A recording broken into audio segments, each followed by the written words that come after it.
行政院客委会目前成立了一个生态旅游网，透过网站可以提供民众全方位的旅游资讯。周休2日，想知道有哪些好去处吗？只要点选客委会网站，进入旅游生态网页，就可以知道全台客家庄好玩的地方。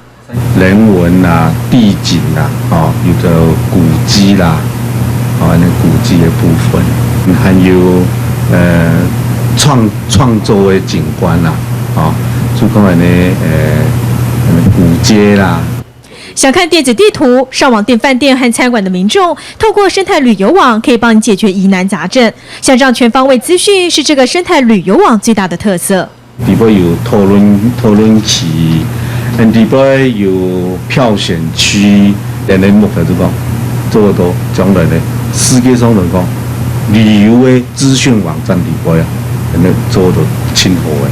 未来网页里也会加进许多新的创意，全台客家庄的节庆活动将来都会出现在网站上，让游客们共襄盛举。民视新闻何乃强、陈小青台北报道。客家留民权在古代是客家人保家卫国的权术，如今连调查局的人员也把留民权列为武术训练的项目。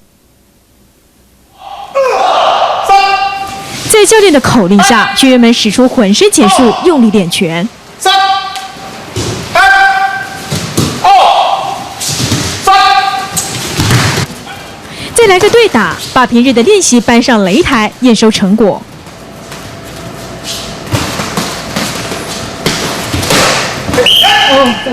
是哦，有机会用来到，上面係。上面毒品嘅好發現嘅話，叫一定來用到呢啲東西一定，冇嘅話，你可能嘅話，中度反應即刻可能嘛會受傷。这也是調查局的武術練習場。客家留民權是調查人員受訓時必練的武術項目，強而有力是客家留民權的重要特質。一開始其實佢潛意識的一個救自己的一個武術，因為呢調查局它比較需要我們這種武術。这边留民权比较讲究实用，拳打脚踢都必须要会用。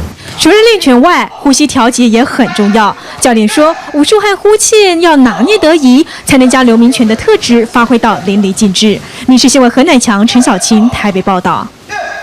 台湾大学的黄达业教授为了提升客家人的社会地位，成立了客家论坛协会。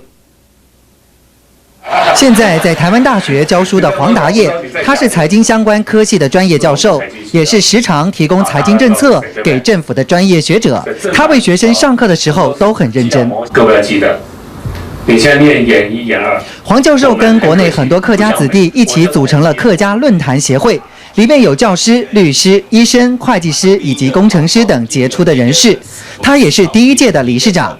他为什么会想要成立客家论坛协会呢？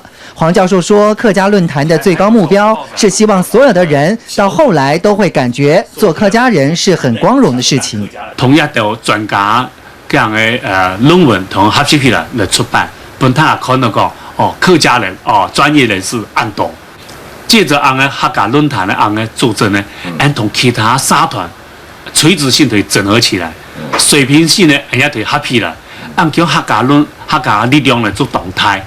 黄教授也相信，假使客家人可以把成绩做出来，一定会让客家族群跟闽南族群的地位平等，每一位族群都可以和平相处，我们的国家就会越来越强了。